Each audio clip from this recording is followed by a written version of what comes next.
Peace, peace, and welcome. We're glad you're here. This is the Cook on Monday Morning podcast. I am here with the homie, the entrepreneur, the jack of all trades, the good brother, Dan Runcie. Thanks for having me, man. Good morning. Great to be here. Yeah, good morning. Good morning. How you been? I'm good, man. I'm good. You look all fresh and bright. It's that glow. Yeah, it's you got that glow. You got that soul glow. At Cook on Monday Morning, we believe that if you own Monday morning, you can own the week. If you own the week, you can own the year. And if you change your year, you can change your life. So Dan is the founder of a really exciting news publication called Trapital. We met through mutual friends several years ago, and I'm excited to get into what Trapital is, the what he's trying to achieve through building this news outlet, and how he got to this place. So, thanks for coming, man. Oh, thanks for having me. Yeah, thanks for having me. Yeah. So what is Trapital? So Trapital is a media company that breaks down and elevates hip hop culture. I started this for a few reasons. I recognized that there was a void in how the business principles and lessons that we could learn from hip hop artists and the companies that they run, there wasn't as much discussion about them. A lot of the talk was more about who's dating who, or maybe we would get an occasional Wall Street Journal article or an occasional Harvard Business School case study. But this business was just as much of a business that had deep strategic discussions and implications as tech or as finance and all those other things. And with my experience, both working in several different industries and then my own work as a freelance writer, covering this space, writing about the business of culture, the business of hip hop, I didn't feel like there was a set place that was giving this credence. And I noticed that the times when it was done well, people did care and people resonated both inside these industries and outside of it too. There was a Harvard Business School case study a few years back on Beyonce's surprise album that she dropped. She dropped the album the end of 2013. HBS did their case study 2014 and it blew up. And a few months after that, I had started doing some freelance writing on the side. Just putting my name out there was something that started purely as a hobby. But I always kept that in mind as understanding that there was value in the culture. Hip hop was starting to rise, and both the business people and the people outside could get something with it. And as I started to see how media trends were developing, people were starting to own spaces, have the ability to create niche publications, and seeing the value in something like that, I saw what was there. And even with my own writing, I didn't necessarily feel like there was a home, even as I was doing stuff for Wired or Complex and those places. And I said, you know what? Now is as good a time as ever to see where this goes. So I started it on the side, purely on the side of what I was doing with my job. It was like a several month pilot, and things picked up traction pretty quickly and in a good way. And then that's when I started to just put more and more effort into it. And I've been doing it full time for a little over a year now. Yeah. So you made the jump to leave your full-time job to run this media company full time. Mm-hmm. And I think it's important too to kind of tease out what this is, what Trapital is and what it isn't. Like, so the name Trapital. Right. Let's start there. Right. What's the inspiration behind the name? So behind the name Trapital, I knew that this was going to be the business of hip hop, and I wanted to have a name that captured that in a strong way. And I had several names that I was going through. I'd send a few friends, hey, what do you think about this? And rap, of course, trap is a form of rap, more specifically in the South with the style and the types of beats and the sounds that got popular. But then there was the capital aspect of it, and this is what it was. So I tested the name out. I said, okay, well, what if we replace the capital with Trapital? And I tested that out. I had a few other names that I'm honestly too embarrassed to say because they sound wild now in comparison. And then everyone was like, no, go with that. File that trademark right now. Mm-hmm. Do it. And that's why I did it. I felt like it was a name that people would remember. And I thought that that was something that was important as I was trying to build this out. It was the ethos of what this meant. And the people that recognized it and valued it would get it immediately. Like, oh yes, that makes perfect sense. And there's definitely this space for like coverage of business, right? That like I think a large portion of like the Bloomberg media company is focused on business, and you have CNBC, you have the San Francisco Business Times, you have the Wall Street Journal, and there is this other space around how hip hop culture is captured through like Vibe or Complex. But this is sort of like would you say it's a merge of the two, or would you say this is more so aligned with a common business publication, but specifically focused on the hip hop industry?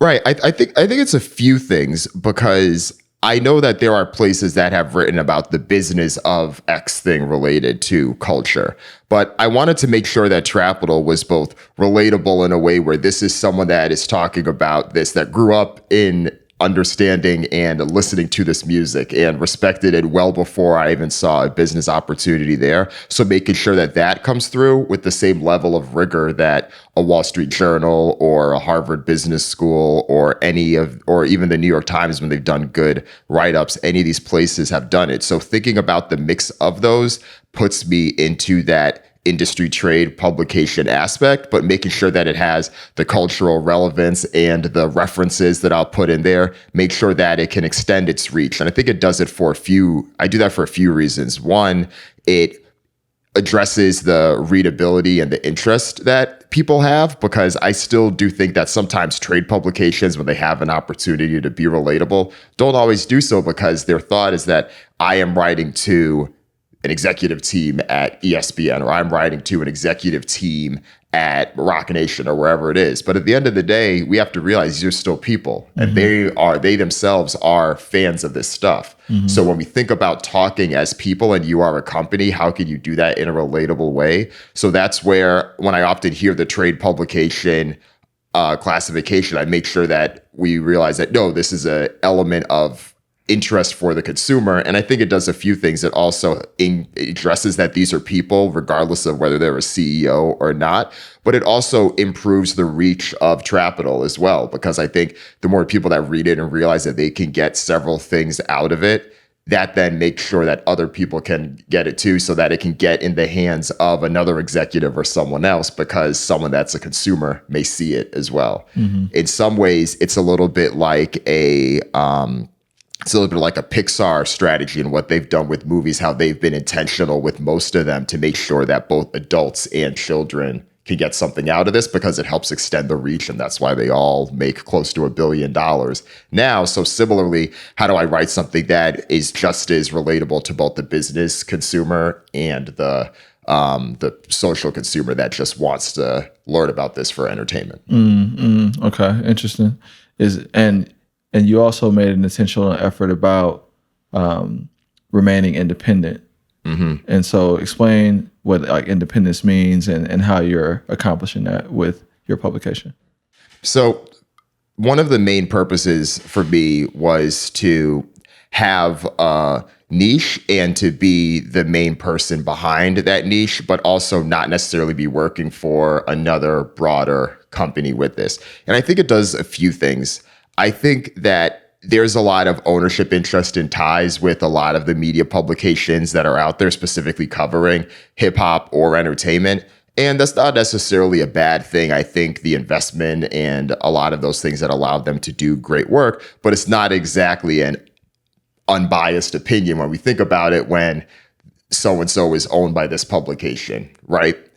And I think being able to stay independent gives me a bit of that willingness to say the things and not necessarily feel like I have to sugarcoat what I want to say, because I may not want to be, because I'm risking not getting invited to this party, right? Or I may not get the invite to this. That's not necessarily what this is. This is something that is being supported by the audience that values it. And then it goes a bit more into the business model, which is a subscription-based model. And I think the way that the media landscape is built now, I think there are really two main strategies that the successful places go. You either go far and wide and maximize the ability to get as many eyeballs and views as possible. And what's the best way to get eyeballs and views or monetize eyeballs and views in this way? It's advertising. So being able to leverage that as your medium. And that's why I think that a lot of the most successful entities out there from digital media are doing that very thing.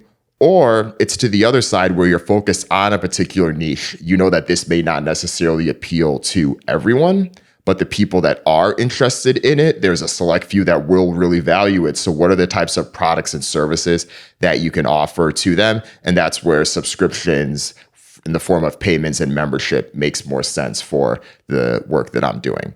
So that's the mindset behind that. And I do think that it's created this barbell effect where there's success at one end, there's success at the other end, but I think the folks in the middle are the ones that can often be challenged or have issues when they're trying to monetize in a industry that is constantly changing. Mm-hmm, mm-hmm. And so, yeah, so you're a journalist and a businessman.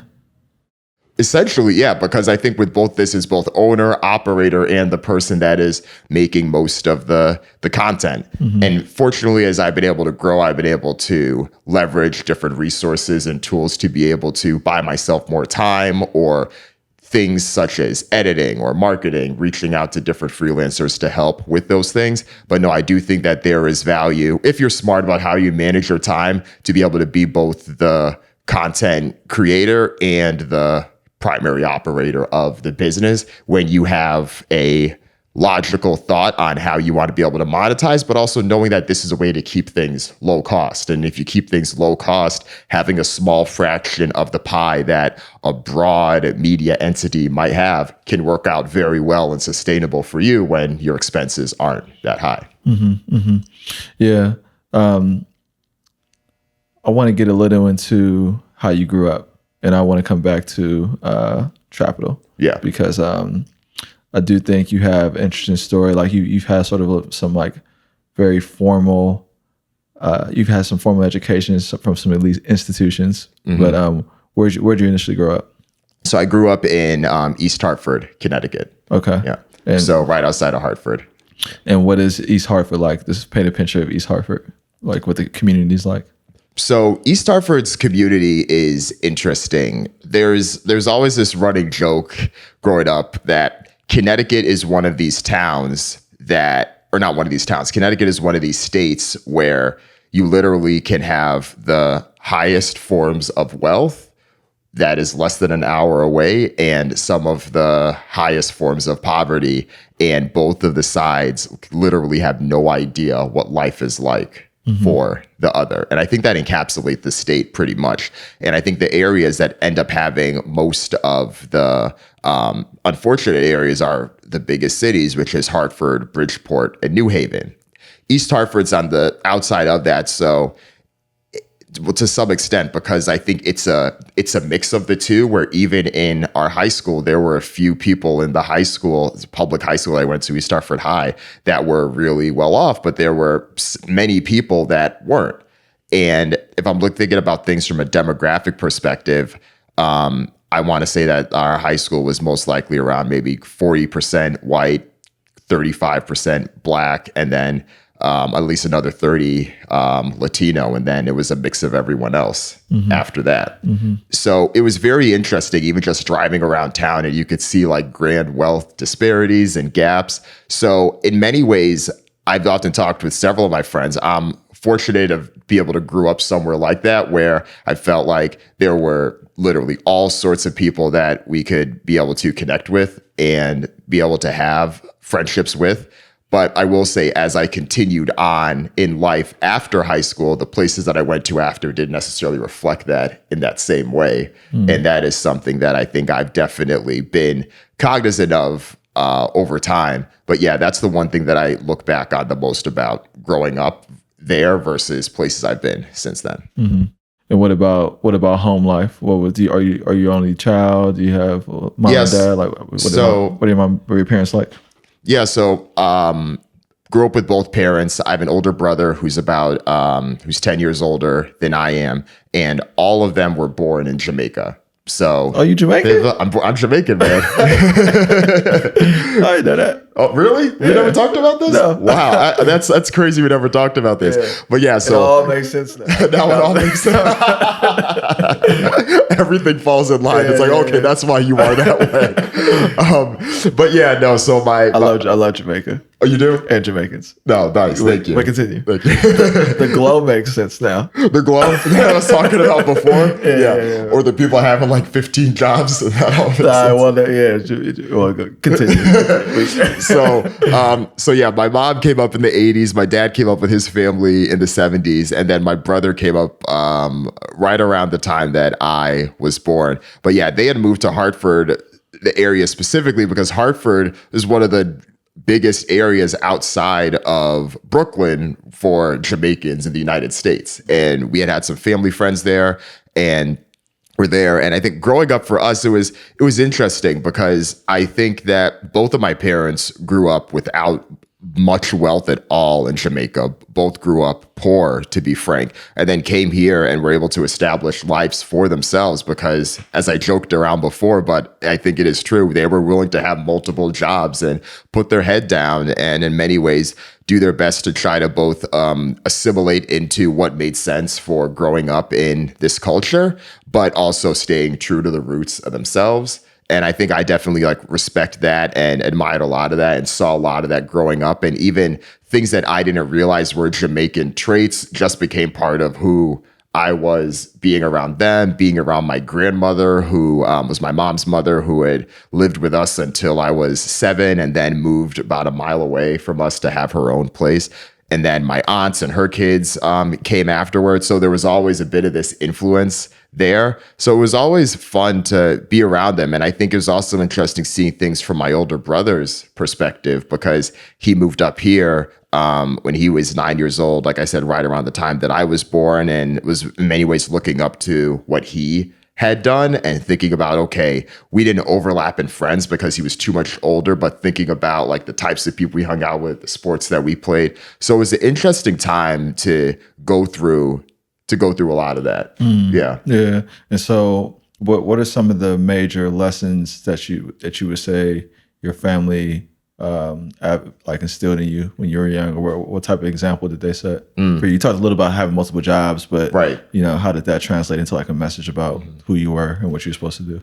Yeah, I think that reinforced several things about just knowing that the work that you put in is what you'll get out of it, and things won't necessarily come easy. I mean, I'd seen both of them work hard, and knowing that sometimes the results would come, but other times, you have to work to be able to get to where you want things to be. And I think that, at least for most people, and I could definitely say this for me, those things don't necessarily hit you until you're ready to embrace them. And I remember growing up, there was times when some classes in school, especially in middle school leading up, things came relatively easy. But then there was a transition to going into honors and AP classes, and it wasn't necessarily that way. Mm-hmm. And logic would think that, okay, well, now it's time to level up and work harder. But I didn't necessarily do that. Mm-hmm. I was still putting in the same effort before, but then the grades were dipping. And even things like sports as well, not necessarily putting as much effort as I probably could have looking back.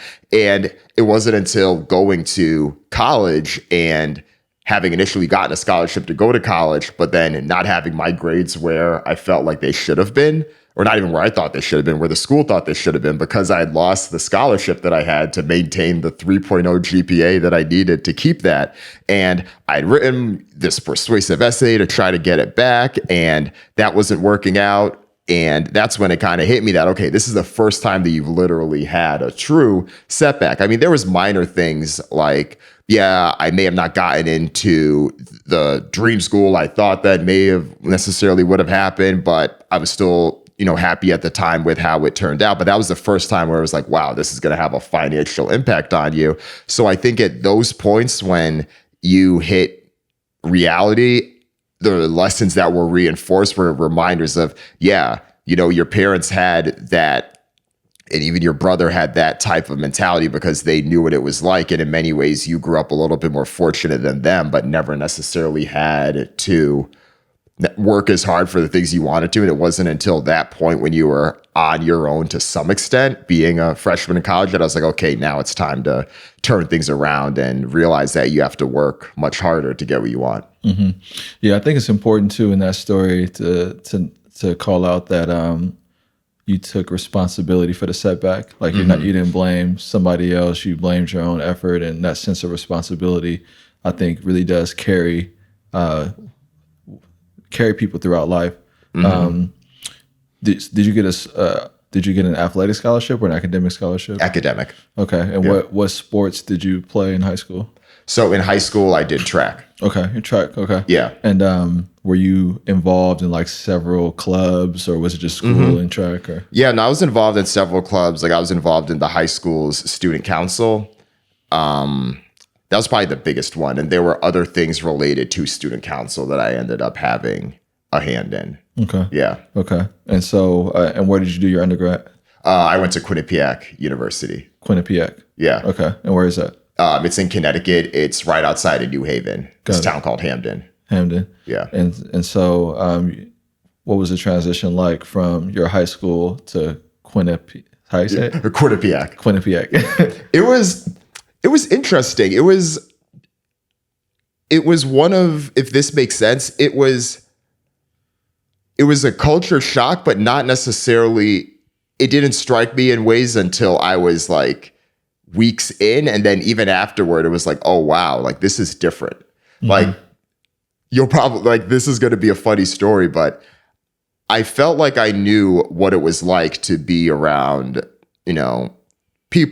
white people that had a little bit more money and like how they carry themselves being in honors and AP classes at school. Because as I mentioned, my high school is pretty diverse, but unfortunately the honors and AP classes ended up being, like 70, 80, 90% like white and Asian students. So the few of us that were Black or Latino definitely felt a bit outnumbered there, but we felt like we knew who the classmates were, right? Like they lived in the town with us, we could relate.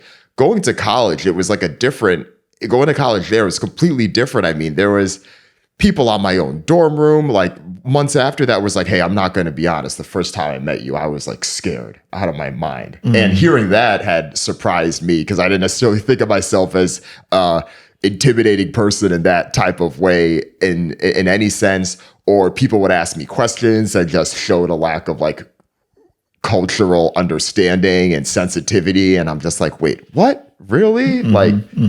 And so stuff like that, a little bit of stuff like, oh, okay, you're this 6'2" tall guy. Like, are you on the basketball team and stuff like that? So a lot of the stereotyping. So a lot of that, I was like, wow, we're really here. Like I never had to answer any of those types of questions when I was in high school, but now we're here. So in some way, so I do think that was a bit like, wow, no, here we are. Yeah, I had a similar experience transitioning into college, and it's all I mean, we can I guess do a lot about that. It's like it's like go ahead. Yeah, no, I will say that the friends that I did make there, and a handful of them I'm still really good friends with. We're still in a text message chain today. I think we all clicked, but I think in many ways, like they also felt that a lot of the people at like Quinnipiac were a certain type of person, and they themselves necessarily didn't feel like they were that type of person either. So maybe that's why we were able to be friends in that way. But yeah, no, that was definitely, it was like, wow, I didn't know this is how people operated. People that grew up in the same state that I did, just to bring things full circle to what I was mentioning at the beginning of this conversation. And I think that there's a lot of, like, as you talk to people, you hear back and forth about that, right? Whether or not does it make sense, and maybe you felt some of this too, does it make sense to be in that type of environment so that you know what it's like, or does it make sense to be somewhere you may feel a bit more comfortable, like at an HBCU or something like that? Like that's been an age-old discussion, and I think that will always be there. But that definitely made me think about that, and it's something I've definitely thought about as well. When people ask me about college, I've talked to other people about why they chose a particular school and so on. Yeah. Well, as you were mentioning that too, there was also, I mean, like everyone comes into college with a certain level of like life ignorance, and you're forced to, if you go away to school, 33% of Americans have college degrees, right? Like a lot of Americans aren't really getting this full college experience, or they're not really like finishing. So when you go into college, like at least for me, I grew up in a house where like my family had like a Black History Month dinner, right? And I grew up in Black churches. I knew a certain level of like Black history, and like there was a certain level of Black consciousness. But it completely elevated when I got to school, and I went to a majority white school, and I had like courses focused particularly on Black people. So, I had never read Du Bois until college, or Frederick Douglass, or I had never heard of Stokely Carmichael or Nat Turner, like all throughout my public school education. And so I was brought into a new level of Black consciousness, right? That like inspired and challenged me. Right. And there are a lot of just ignorant people, period, from sheltered backgrounds who are white that like are forced to come into interactions with Black people, and they're ignorant and afraid, and they need an opportunity to grow, and it's really their responsibility for that growth. But like these interactions kind of force that conversation, and so hopefully people come to a better place where they can raise their awareness and consciousness. But it's like one of these unfortunate things where like we are the receivers of this unfair or like discriminatory treatment because of somebody else being sheltered, Right. And so like, I'm glad you found your people. I'm glad that like you had a well-structured home that like valued work ethic, and you went through school. And where'd you go to grad school?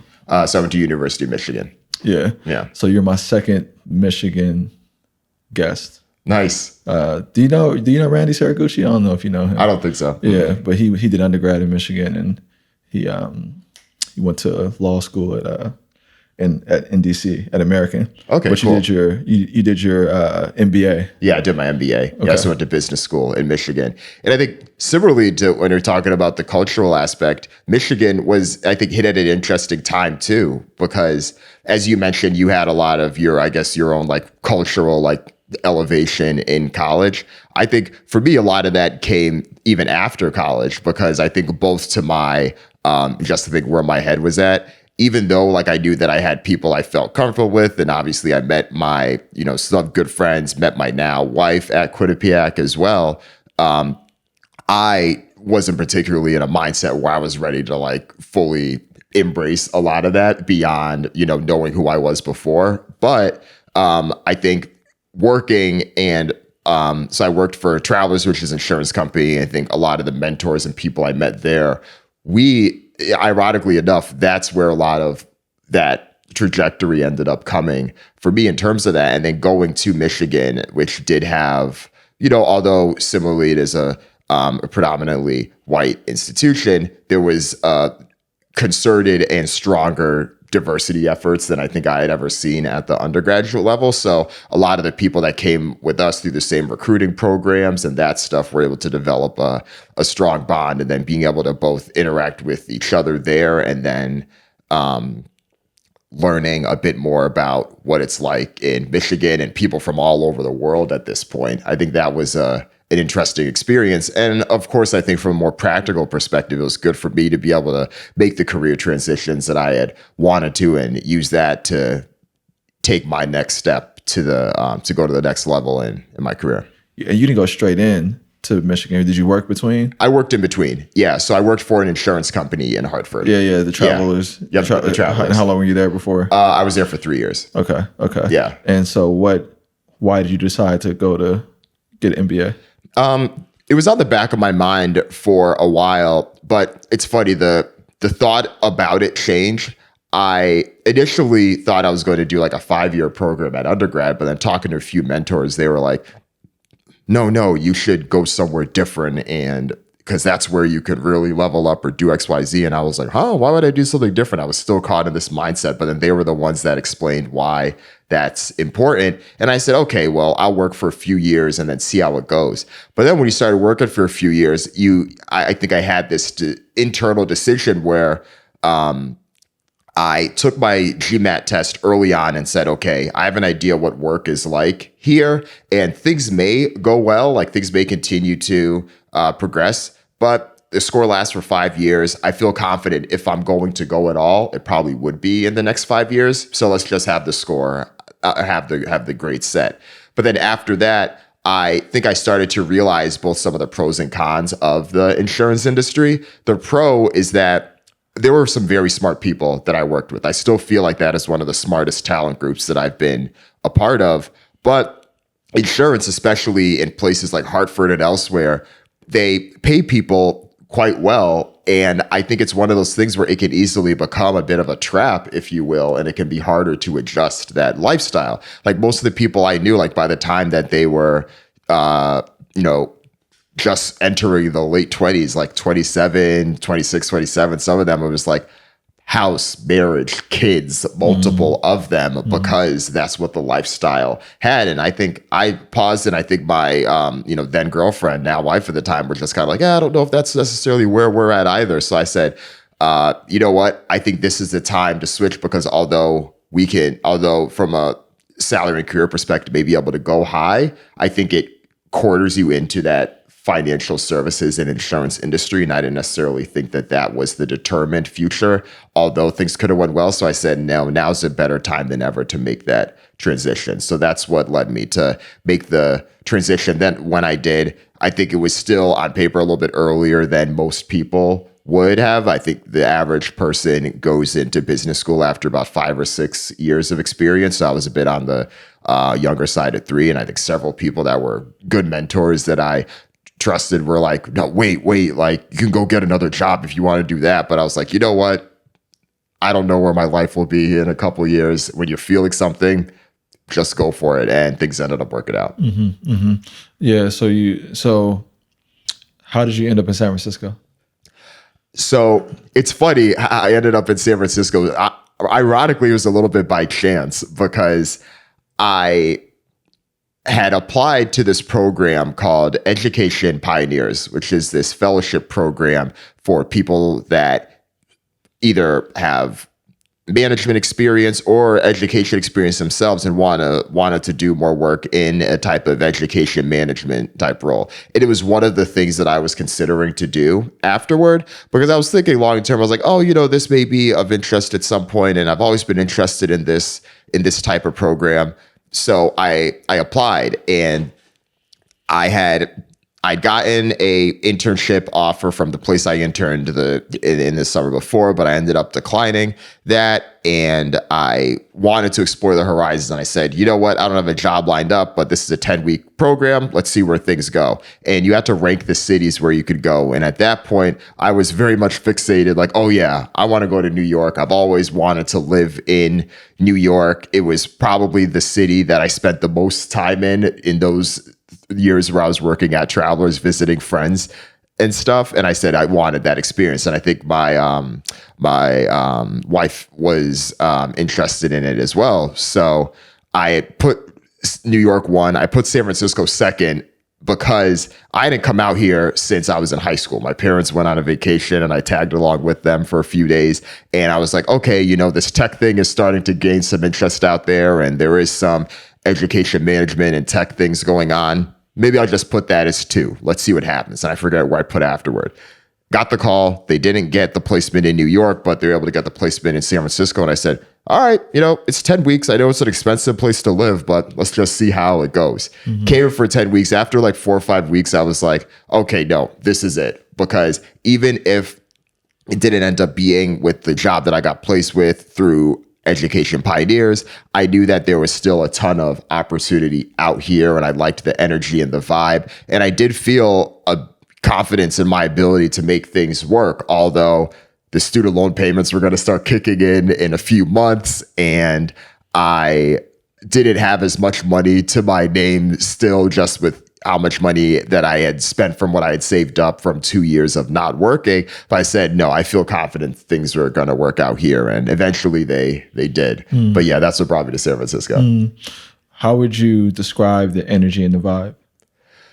The energy and the vibe out here is, I think there's a few aspects of it. I think from a business perspective, it excited me because I think people were thinking and trying to create and do things and having the type of conversations that didn't happen in other places that I was in. Had spent time in Atlanta, had spent time in Hartford, obviously growing up, and had spent a good amount of time in Detroit when I was in Michigan, going back and forth. And the 10 weeks out here surprised me and got me more interested than anywhere else. People, it was the things that you often heard about in jokes like, oh, you never know, there could be a pitch going on next when you're in a coffee shop, someone next to you try to make something happen. I started to see that happening, started to do talks with people that I felt like I could relate with that were doing things. Like a guy from my high school was backed by Y Combinator and was building a company out here. And him and I had connected about a month or two after I came. Like I was starting to see that, and I didn't necessarily see that elsewhere. And that type of energy and vibe is what I think attracted me. I saw a little bit about it in Detroit, but I think both my then girlfriend, now wife, and I wanted to move away from the cold for a bit. So, and I think just the opportunity made a little bit more. So from a business perspective, I got that. But then I think that there were some other things that, we were just frankly cognizant of as well. I first moved out here, I had a sublet in the outer Richmond and was starting to explore different neighborhoods. And I just saw how things were from both the wealth gap and income and a lot of the housing issues and stuff. And I definitely thought about, okay, what's my place here if I'm moving here? Because of course I felt like I had several aspects of this, both understanding what it was like for my parents when they moved somewhere, but understand what it's like for me now as this like tech or tech adjacent person moving here. And although I may not fit the stereotypical image because I'm not a white or Asian man in tech, I'm still someone that coming here and may or may not be displacing someone that otherwise would have been here. So what is my role in that? What are the ways that I can try to both either give back or feel like I'm integrating myself into the communities wherever I do live? So that was something that I think I've thought about much more intentionally than anywhere else I've really lived before. Mm-hmm. And when you moved here, you felt a responsibility to play a positive role in that? Yeah, definitely. Even on the smaller scales of things, whether it's attending certain events or trying to support local patrons, those are the things that I think I've been most interested in trying to build and support, getting to know many of the people that work in public office here. And not even from my own like ambitions or thoughts, but just like understanding what really happens and then using that to inform my own voting or who I then talk to in social settings, that they feel like I am there for the connection because they know I know you or I know other people in the mayor's office. And although honestly, I've not done nearly as much of that as you're trying to build a company that ends up taking up a majority of my life for the past year or so. It's been something that's been in the back of my mind. And I think I've definitely enjoyed to be frank, enjoyed the challenge I think comes with that. Mm-hmm, mm-hmm. Yes. Yeah. I mean, it definitely sounds like you have an interest in social impact, and maybe the interest in pursuing education pioneers is connected to that. Right. And so, and the company that you worked for, I think how we met, it was very much focused on that. Very much focused on like how to expand, how to make an impact in a social way. Like talk a little bit about where you were, if you're comfortable. Yeah, for sure. Yeah. So when we first met, I was working for Education Superhighway, which is a nonprofit organization that's focused on bringing broadband connectivity to schools across the country. And when I initially started, it was, I want to say, a year and a half or 2 years after the company started. And it was an exciting time to be there. It was right around like 20 or so employees. And of course, this is the exact opposite of working for a Dow 30 company like Travelers. And being able to truly build the plane as you're trying to fly it. Of course, there's challenges and there's growing pains with that, but I think you learn a lot through there. And I'm definitely fortunate for a lot of the lessons learned. I think additionally, both some of the hardest working and most intriguing minds that I've been able to work with, and I think I've been able to give me opportunities that I probably wouldn't have otherwise had working in different places, whether it's putting together and leading initiatives that are going to different Senate offices, or working on campaigns that can help get more funding or help influence lobbyists to do what we consider to be the right thing on behalf of students. I think it was transformative in that way. And although a lot of people probably wouldn't see the connection on paper, a lot of the lessons I learned there helped influence a lot of the things that I'm doing now with Trapital, whether it's how to communicate a message clearly, both written and using your voice to sell and convince, to give an opinion to somebody. When you're working for a big company, and even if you're making a heavy salary, you have to go up pretty high in order to be held to that level of work and that level of expectation. And I think being, thrown into the wolves to some extent, and people not in these words, but pretty much saying, okay, yes, I know that you may be this young person that has this degree and has this pedigree of the work that says you should do this on paper, but you are not ready to do what we need you to do right now, and we need you to get to that point as soon as possible. And that helped shape me in a lot of ways. And I think just being exposed to that type of environment is what then gave me not only the confidence, but the ability to understand what I need to do as I moved on elsewhere. Mm-hmm. So I think for that, I'm fortunate of it. And I'm also glad that we're able to make a difference. It was just announced recently that now 99% of public K-12 schools across the country now have the minimum sufficient broadband that they need for digital learning. Mm-hmm. And that's awesome. Mm-hmm. There's still a lot of work that needs to be done. Like that 1% that's left is no joke. It's some of the hardest places to reach in the country, but being able to be part of that and have a hand is something that I'm definitely grateful for. And this year, 2020, is the year that they're checking the box with that, and then being able to help look in the mirror or not look in the mirror, look in the reflection to see what's happened. I think it's definitely some remarkable stuff. Mm-hmm. Yeah. So, and you come off as definitely a person that is like well researched, like thoughtful and methodical. Like, talk about the process for you to go from a full-time job to like quitting. Mm-hmm. And starting this. Like, what was that? Were you thinking like I had to reach a certain amount of savings? Or like, how did you think about all of that? It was a few things. I wanted to make sure that things were good from a financial perspective.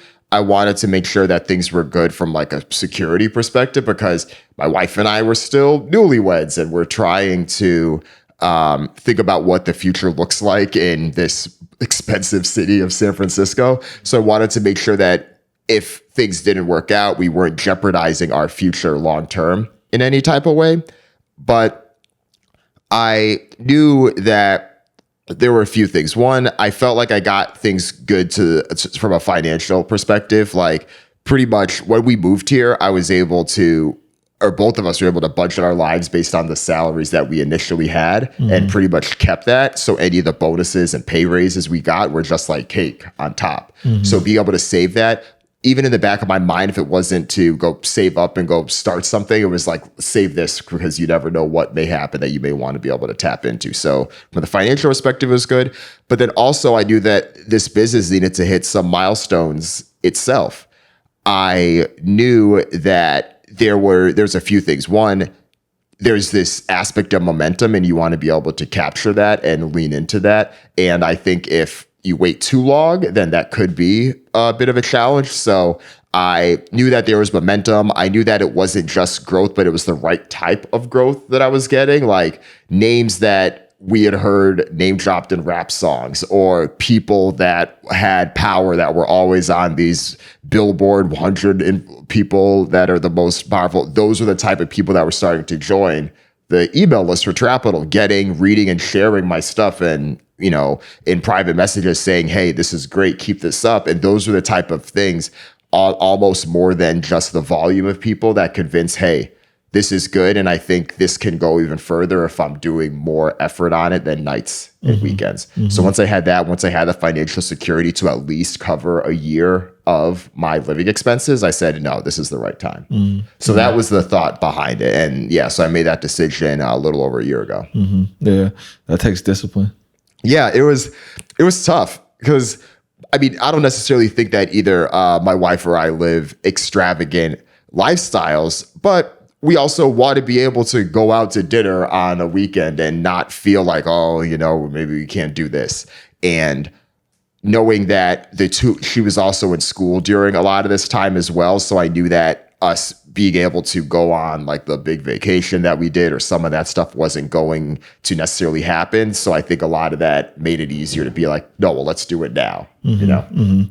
Yeah. It's one of those important factors too, I think, in a lot of relationships, about knowing whether your partner is like a producer or a consumer, or like a saver or a spender. And a lot of strife can be created if you guys aren't aligned around Right. like how you think about money, how you go about money. Because I'm thinking, like, for you both to be diligent in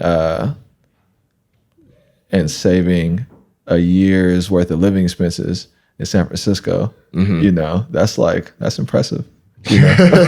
Yeah. I mean, you know, just like, I mean, because the city is expensive. Right. And you also have to think about, like, oh, how much are we spending on food per week? Like, you know, so you really got to be aligned on the same page. And so much of spending is impulsive. You know, like, oh, sell, oh, I feel bad, oh, like, I'm hungry right now, you know, so so I just want to I can't let that go without talking about how impressive that is. No, thank you. Yeah. Appreciate that. So good job. And I think like being able to do that with any pursuit, the ability to be focused and disciplined is what sets companies apart.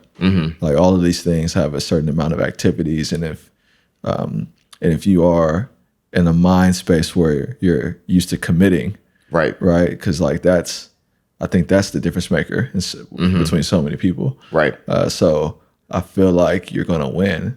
You know? No, thank you, man. I hope so. I hope so. Yeah, because I do think that, as anyone in my role has to do, you have to know when you make pivots, know when to do things, and accept the fact that you are going to make mistakes and you are going to have lessons learned. I already have many of those in this past year, but I also know that the timing of that made sense in a way where it's allowed me to be able to level up, meet the mentors, or meet the people to help get things in the right place. So I'm definitely excited about what's ahead. I still have a long way to go to be able to reach my goals of what I think things can be. But no, I'm glad it gets recognized, and I'm definitely, you know, bullish on this opportunity. It's one of the big reasons I'm doing this. So, what are some of the ways you feel like you've made mistakes or lost or setbacks since you started?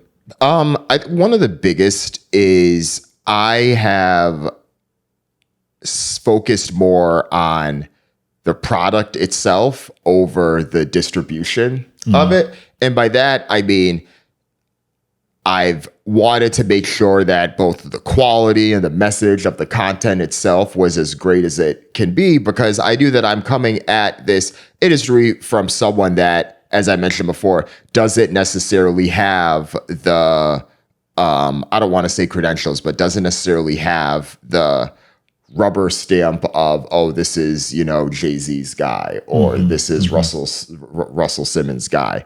Like, being able to come in as the outsider and having the quality of the pieces, what extends through, because knowing that even if I'm tackling a subject, it still needs to come in that type of way. So wanting to maintain that takes time, and it takes rigor myself. But with that, there's only so much time in the day. So how can I find ways to both extend the message of this content that you spend many hours creating. And I think that's where the distribution and the marketing comes from that. And I think that things have definitely grown in a way I'm happy about. But had I sacrificed one for the other, logic would say that, yes, things may be bigger, but with that said, wouldn't necessarily be the quality of people that you want. So I think that's an age-old balance, and it's still one that I continue to have challenges with. But I think that some of the things that I'm exploring now, such as being able to contract and being able to just make things easy, and knowing that it's one of the things I know we've talked about, like Gary Vee and Grant Cardone and people like that in the past. Like Gary Vee's one of the people that's like, your Instagram feed does not need to look like an art collection. Just put the stuff out. And I think that itself reinforces a lot of what this is, because I think he is definitely a distribution over product type person, which is why he's been able to be as successful as what he's done. And I don't necessarily think of myself of what I'm doing necessarily the way that Gary Vee does, but that logic, I think, makes a lot of sense. And the more that I can leverage and use that, I think the better off it can be for me. Yeah, and it's definitely come off to, like, you know, that like you're building the name Trapital, right? And like people, these like media personalities, social media personalities, like they're the celebrity, and you kind of know what they do and you kind of don't. Like Gary Vee, like we know his name and he has media this and all of that, but like you've really tried to elevate the name of Trapital, you know? And you've had some interesting guests on your podcast. Everyone should listen to the Trapital podcast. You should subscribe to the newsletter at trapital.com. Thank you. Trapital.co, trapital.co. That's what I meant to say. And I saw that you had Matthew Knowles as the first guest. That's a heavy hit. No, thank you. To come out number one. Yeah. Came out strong with that one. It was funny how that one came in. I guess in a lot of ways it reinforces much of this, because Matthew Knowles is Beyonce and Solange's father. He was also the manager of Destiny's Child back in the day, and was Beyonce's manager as a solo artist for a number of years, and still is a music executive today. And one of the readers of Trapital, who was an industry veteran herself, had reached out and was like, "Hey, Dan, really like what you're doing," and saw that I wrote an article about Beyonce and her streaming strategy, about why she put her Homecoming documentary on Netflix instead of Tidal. That was a pretty popular article. And she said, "Hey, would you ever want to interview Matthew?" And I said, "Yes, I'd love to. I'm actually planning a podcast right now. We can situate this." And it took a couple of weeks just to get things situated, but he was down. And that, in a lot of ways, helped spark and push things with the podcast, because frankly, I probably would have waited until things were a little bit like, I don't want to say perfect, but like, okay, we have everything set. Here are like the 5 guests we're going to roll this out with. It's going to be boom, boom, boom. But I do think that sometimes you have to be willing to take the opportunities you have when they come, and not necessarily wait for the perfect landing to happen, and understand that if you're trying to build things scrappy from the ground up, sometimes you got to just take the opportunities. So in many ways, that opportunity accelerated everything else that I'd planned to do with the podcast. And yes, since then, it's been able to expand quite a bit. The Matthew Knowles one is still one of the most listened to episodes of the podcast. Was able to have Steve Stout, who is a longtime music executive and now leads a music distribution service and an ad agency. Had the president of SoundCloud, Mike Wiseman. Had Milana Lewis, who leads another distribution service called STEM. Had Shay Serrano, who is a staff writer for The Ringer and an author of several books about hip hop and rap culture itself. So I'm excited. I think, similar to you, been able to have a interesting suite of guests. And I do think that the focus of Trapital helps attract guests. But now that you're able to have names, and although I feel like I'm definitely one that tries to focus on, quality of conversation more than the name, but I'm also not immune to the fact that names help attract people that you want to do that. So it's this reinforcement thing. So I feel like I have a few of those now that can make those conversations a little bit easier. Yeah.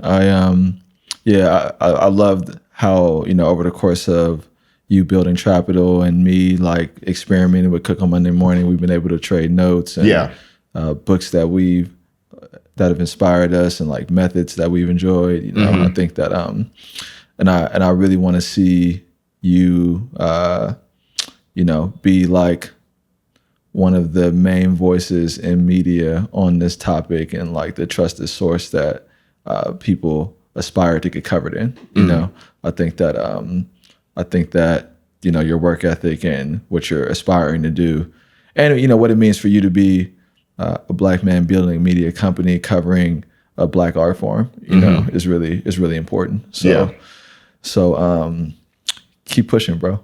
Thank you, man. I appreciate that. Yeah. It's definitely, and I mean, I've definitely admired all the steps and multiple jobs you've had yourself, both with Mission Bit and with the school board, and now your own media pursuits. So I know you can relate to a lot of that. So no, it's good to have other people that are like, thinking from a similar perspective, but like you said, can share ideas. Like I said, you were the one that had put me on to Grant and a few of the others and some of the books they've read. So thank you. Yeah, and the Cook on Monday Morning, I really want to highlight people that have built things, are building things, and so many of us talk about wanting to build something, right? And it kind of happens a lot to people too, around like this late 20s, mid 30s age. Like you're working in corporate America, like, you're dissatisfied by how things are going. You have all these ideas, and most people never strike out. And there's not really a formula for how to strike out. Right. I guess there's a lot of information on like what people have done, but elevating people that are doing it, I think, inspires people to go out and do it themselves too. Right.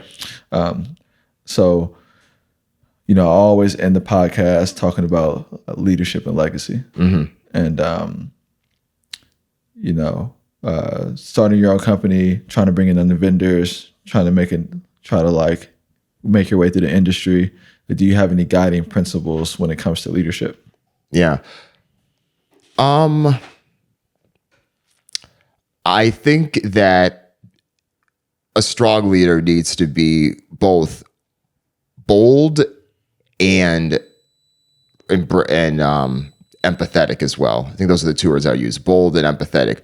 Bold because I do think that you have to be strong in your principles. You have to believe this in what you're doing, and even in the moments of doubt or in the frustrating parts you have deep down, you have to be able to go back to saying like, yes, this is why I'm doing this. This makes sense, and have a grounded aspect of this. Because, yeah, I've definitely had tough points this year where I've been like, oh, man, like this isn't quite where I wanted it to be. Like, was this the right way that I should have went about this?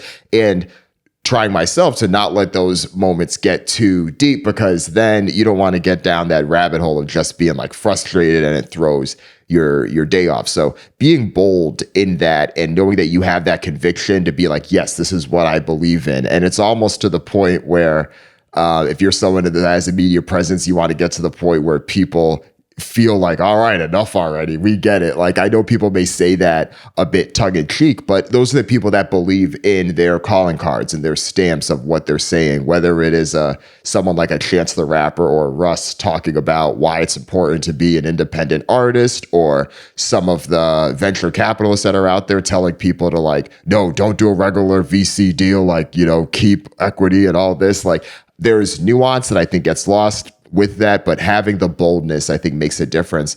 And I think the empathy as well makes a big difference, because even though you have to be bold, I do think you have to be willing to listen. And some people may question like, okay, well, I'm essentially doing a majority solo thing. Where does the empathy come from? And what I would let them know is that you have to be willing to listen, even though you feel strong about your ideas. Like, I may be talking with someone, and that doesn't mean you necessarily just go agree with what the person says, but you at least need to hear it, ingest it, and then decide, because you never know when a really smart idea can come. Like, ironically, one of the ideas that I had this past year came from someone that I didn't necessarily think was that I'm probably saying too much, but some of that wasn't necessarily the fondest stuff. But I was like, you know what? That's a legitimate idea. I ended up using that to incorporate because you never know where this can come from. So I think being both empathetic and accepting that you don't know everything, but you have to have some conviction and, belief in what you're saying, though, to make things happen. Yeah. And so legacy. So, I named my company after my great grandfather, Luther Harris. It's called the Luther Harris Holding Company. He moved to the Bay Area in 1947 at a time when it was hard for Black people to do much of anything in the country. He bought homes for him and all of his children. Yeah. And started a sawmill, had a 6th grade education. His legacy is important to me. This is a dictionary. Yeah. And these are my great grandmother's chairs. And, when I think about my legacy, like his legacy inspires me. How do you think about legacy? How do you think about your legacy? Yeah. I think about it a few different ways. I think I look at my parents, and I think that one of the things that sticks out to me about them and how they relate to people is that there was always cornerstones of communities or like cornerstones of the home. It's always been important that my mom has always wanted a place where people could come back to, whether there was something challenging going on or they go through their ups and downs. She wanted to be able to be that home because she understood the value of that growing up. And I think she definitely wanted to be able to create that because that's what it was like for her in Jamaica. And I think similarly with my dad. And I even look at, when my mom first moved here, she had lived with one of our family friends who was a hairdresser in Hartford. And many people had tried to push her like, oh, you're doing so well with this hairdressing. Like, why don't you go move up somewhere else where you can not be on this street called Albany Avenue in Hartford, which is known as being one of the poorest districts and one of the least safe neighborhoods in the entire state. And she was like, no, I'm not moving. These are my people. This is my community. So even if I'm bringing in, 7+ figures a year, this is where I'm going to stay. And I try to think about myself in that same way because I think my wife and I enjoy a lot of aspects about San Francisco, but I know the thought is that, okay, even if you get some money, moving to one of the more affluent neighborhoods in the city or moving outside of the city where you could have this big view, this expansive house. And I think both of us feel a little bit rooted in that same way of being like, no, like we want to be somewhere where we feel like we can have an impact and make an impact. And I think I would like to be able to do something like that and make sure that, my family and extended family can have somewhere like that shows a bit of realness and a bit more of who we are, as opposed to like, oh, we were these people, but then we got some money and then just went over to this spot. So doing that. And then I think from a company perspective, if something like Trapital can be both the backbone of that, then I think that would be fantastic because then it could do that. And then if it's in a position to do that, then something like Trapital then could at least make its way so that other people can continue to be inspired by seeing that I was able to build a successful company that has elevated the business of hip hop or elevating something that is related to Black culture. They can then do that. Other publications can then copy and follow suit and see the benefits of that. Some of them are already doing this to some extent, even before I was here. So I don't want to pull a Drake and act like, oh, I'm the first person that did this. But if the emergence of someone like me as the independent can continue to accelerate what is already happening, then I think from a business perspective, that'll make me feel gratified in that way. Right on. Oh, thanks, man. Thank you, Dan. Oh, thanks for having me. Yeah, it's good to have you on. Yeah. No, this was fun. No, appreciate it. Likewise. I'm looking forward to listening to it again and sharing it out. Yeah. Peace, and thank you for listening to another episode of Cook on Monday Morning. I'd like to thank Dan Runcie for talking about his journey starting Trapital. It was really great to hear just about how methodically he thought about the business, the niche he wanted to go into, and the type of reporting he wanted to do in his journey to get there. I really appreciate him for sharing his story, for spending time with us this morning, and for the inspiration that he offers about striking out and building something and having your own voice. I think that's really beautiful. And hopefully you all will decide to support Trapital. You can check it out at trapital.co. I also like to thank the people that make this podcast possible. I'd like to thank my videographer and producer, David Topete. I'd like to thank Fernando and Cinco Marquez for the editing that he does for the newsletter. I appreciate you, brother. Thank you. I also like to thank all the people that have been sharing and subscribing to the podcast. We have been on this journey to get to 2,020 subscribers by April 30th of 2020. We're going to do that because of the community that we are building together, because we believe in what we're doing here. We believe that if you own Monday morning, you can own the week. If you own the week, you can own the year. And if you change your year, you can change your life. I also just like to say a thank you to all the people that make San Francisco the beautiful, incredible city that it is. I'd like to thank our muni drivers, our teachers, our school lunch workers, our people that do custodial services, the people that keep our streets safe, our first responders, the people that keep our streets clean, and the unsung heroes that are out on our streets supporting people and trying to improve lives on a daily basis. Thank you for your commitment to our community and for making San Francisco the beautiful, incredible city that we all enjoy. I also like to extend a special thank you and appreciation to everybody in every city that we built a community with Cook on Monday Morning, and the cities that we want to continue to build a community with, cities like Oakland, Los Angeles, Houston, Dallas, New Orleans, Jackson, Norfolk, Chicago, Detroit, Philadelphia, New York City, Miami. Everybody everywhere that believes in this message of changing your Monday morning. Thank you all for the work that you're doing. I want to hear more about the work that you're doing. You can reach out to me on Twitter at Stevon Cook. You can send me an email, info@stevoncook.com, and let's keep moving. Peace, and we out.